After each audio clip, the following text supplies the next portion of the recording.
My parents, distinguished rabbis, dignitaries, alumni, family, and friends. Tonight we celebrate 18 years, an important milestone as an organization. And I really do appreciate you being here, especially on Sunday football. The significance of the number 18 is something we all know. 18 is high, life. What's so special about 18 that 18 means life? Perhaps it is because in Judaism, at the age of 18, one is considered ready to think about settling down in marriage. In American law, this is the legal age for marriage as well. And it's also the age when you can run for office, though I don't recommend it. In other words, at 18, a person is considered an adult. And if you really think about it, what differentiates a child from an adult? The child learns, absorbs, receives lots of love, listens sometimes. As an adult, though, you're supposed to practically use the wisdom you've acquired to make good decisions. You're supposed to take those skills you were taught and start making a living. You're supposed to take that love you've received and start building a family. You're supposed to make an impact in the world. This potential begins at 18, and this is what life is really about. So 18 is life. They say in every speech it's supposed to be a joke. On the schedule I was given, I'm talking for 5 minutes. Seriously, what I hope we can accomplish in the next few minutes is to provide you with some insight into Beis Menachem, some understanding of what this unique organization is, what we're about, what our students are, how the whole thing works. Why are we here, still here, after some rough years, and growing faster than we can manage? I'd like to provide you with an understanding into the incredible transformation that's underway as well. Since 1999, when we began, I know of 12 organizations, schools, alternative yeshivas, similar in mission to Beis Menachem. In the Chabad community alone, which have opened. As far as I know, there are 2 that still stand. Most didn't last 3 years.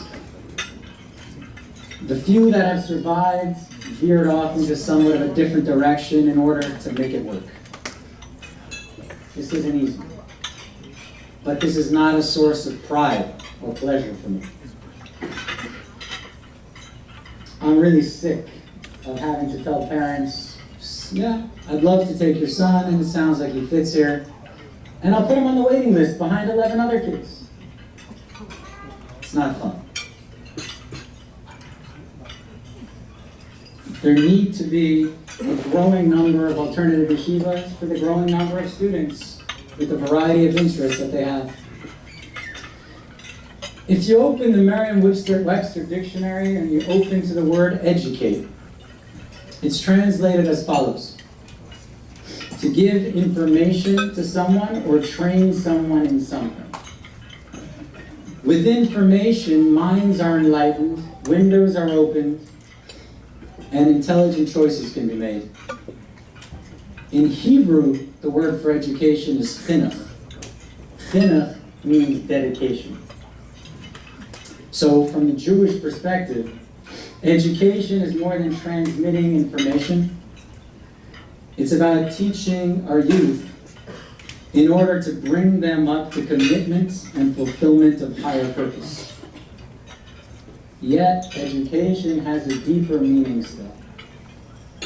In 1897, on this exact day, 119 years ago, the Rebbe Rashab, Reb Shalom Ber Schneerson, established the first Chabad yeshiva. And in its mission statement explaining why another yeshiva is needed, he conveyed the purpose of this new institution. There were already many academies of higher learning where the study of Torah, the practice of Judaism, was taken very seriously, and it was done at a very high level. Why a new yeshiva? What he explained was that here, in this yeshiva, a student would be guided in discovering who he is, why he's here in this world, and what it is exactly that God wants from him as a human being and as a Jew.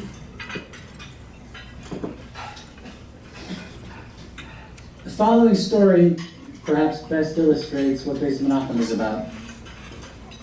There was a young teacher who had established a friendly rapport with his students, but his senior colleagues, more experienced teachers, advised him to back off, take a more distant approach. The children, they said, don't need you to be a friend. They need you to be an authority. Not sure what to do, if he was right, if they were right. On his next visit to New York, he asked the Lubavitcher Rebbe this question. The Rebbe got very serious and looked at him and said, today's children do not need to be overly criticized or lectured on their shortcomings. They're already their own worst critics. What they do need is to hear about their strengths and their incredible potential. Truth be told, Beis Menachem began 18 years ago, and it was a real struggle. I don't just mean financially. Financially, it was impossible. And the fact that we're here, a miracle. It was a real challenge and struggle to be taken seriously as an educational institution. By the classic definition of education, we simply weren't offering as much information as other schools and other yeshivas were. Our schedule was lighter, the demands more lenient, everything was easier. We had way too much time built in for relaxing, community service, sports, music, recreation, making a few dollars. And we weren't promising anyone to train their son to become the next rabbi, doctor, scientist, artist, or anything. So naturally, parents were hesitant to enroll their sons. Schools were reluctant to refer students who might have benefited from being here. And the religious community in general was suspect of what exactly we were and what we were trying to accomplish. Now, a different story completely is unfolding. We used to be the destination of young men no one else wanted. They didn't know how to deal with them. To quote Emma Lazarus, the tired, the poor, the huddled masses came to us. These boys were too difficult for anyone to handle, but we had a different approach. An open door, open hearts, open minds, and we thought we could do fine with them, and we did. We understood what these guys needed, and we sought to provide it.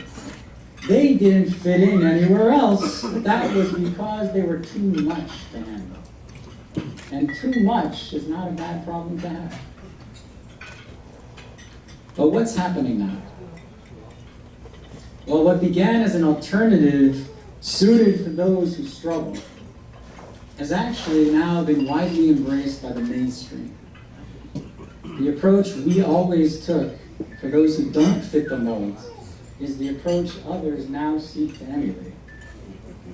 What they've discovered is that this formula works for everyone. And it doesn't just work, it works better. I used to be viewed with uncertainty, at best, by the educational community. But now they call me for advice regularly. The feedback I hear when my students visit other communities for a holiday, for a Shabbos, it's incredible. I'd like to share one excerpt to illustrate this point. I received this email from a respected rabbi and teacher in the Pittsburgh community recently. I quote, "It's phenomenal. Once again, your boys carried the Pittsburgh community through the holiday. Totally inspiring, full of energy, loving life. Most refreshingly, like brothers, they roll without pretenses. They radiate all these things and leave people much better off for having met them. It's remarkable. Lately, I've also started sending the guys to other schools for Shabbos whenever I can. To be in a regular yeshiva setting with regular studious kids. Give them a chance to learn from their peers and from their host rabbis. I was hoping after the first visit they'd let us come back again. My fears were completely misplaced. Each of the 3 yeshivas, some of them very unique yeshivas, not just allowed them to come back, but invited them with an open invitation whenever possible. We now visit them monthly with big groups, and their rabbis insist on telling me that as much as our students gain from being there, they and their students gain even more.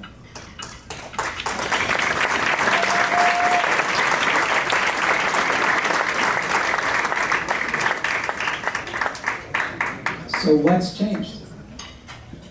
We still use the same approach we always have. We still have an open door. We still give everyone interested a chance. Don't care what he's done in the past.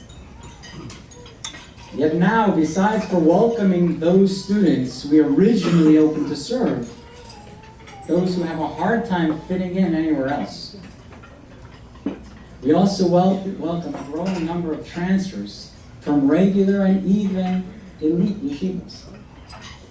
This has forced us to adapt and change in some ways because they want more. So after a full day of study, so now there's art class and business class and computer coding class and music class and there's other classes planned when we have room. But how is it that a school for struggling students becomes at the same time, without sacrificing those struggling students, a school for the high achievers? Why am I now getting calls from parents who have a son enrolled in Beis Menachem, and the call goes something like this, and it's happening too often. Hi, this is Mr. So-and-so. I'd like to enroll my son, my second son, for next year. Oh, I say, why? Is he having trouble in school? No, I'm not having trouble in school. He's doing fine. Why do you want to send him? Well, to tell you the truth, he's been watching his brother and the way he's been maturing and growing and the way he's been loving life and finding his passion and learning and loving it. And he wants the same experience. He wants an education like that. I have a hard time saying no to that. This year alone, we have 7 sets of brothers, and it's not because they all had issues. Our student body of 45 is now 1/3 students who could go anywhere, but they choose to come to us because this is what they're looking for. We've become, from a place of last resort, a place of first choice for many. So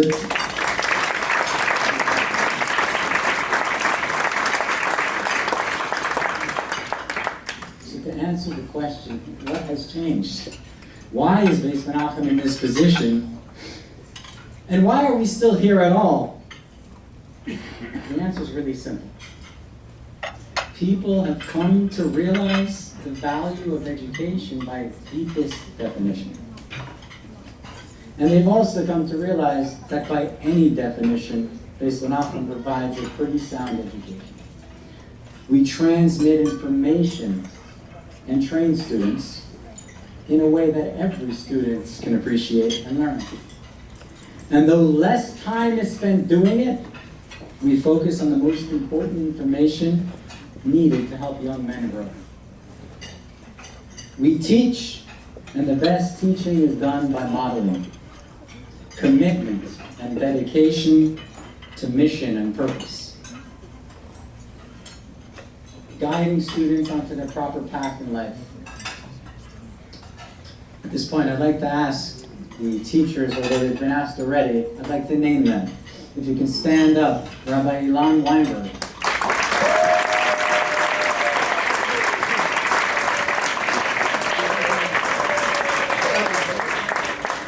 Rani Levitin.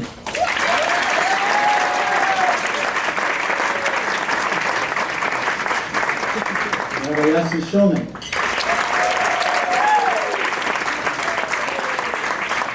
Rabbi Yossi Goodman.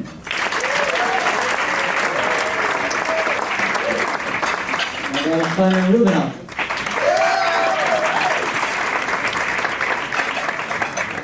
Avram Saragat.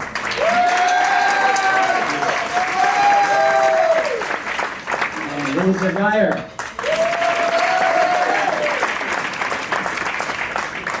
I'd also like to recognize our support staff. Mr. Jared Rasmus, who's not here, but Alvin Weisberger, Professor Moses, my mother, who feeds the boys, Mrs. Perlman, Mr. Yaakov Rosenthal, and Beth Sirota. Thank you all for doing what you do to help our students succeed. But here's where Beis Menachem is really unique. The third definition of education. We help our students come to know who they are, why they're here, and what it is the world needs from them. This is our main focus. To know this intimately, to embrace it, be confident in it, and live it with passion and joy. The beautiful and extremely rewarding thing is, when you help a young man discover who he is, how good he is, how bright he is, how important, how talented, how unique to the world, all you really need to do then is get out of the way. Just this evening, you've seen a beautiful video made by one of our students, Shlomo Wolf, from Coral Springs. Photographer tonight, and he doesn't take a backseat to anyone, second-year student from Mill Valley, California, Mayor Stuff. Later on, during the main course, you're going to hear a soulful tune performed by Yosef David, a third-year student from Staten Island. These young men came to us with these talents. That's not to our credit. All we've done is help them come to know themselves, expect from themselves, begin to be who they really are.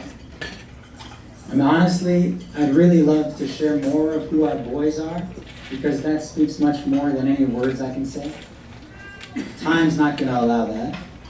So please do yourself a favor and come visit the yeshiva. It's not time you'll regret. In conclusion, Beis Menachem has reached a stage called Chai, life.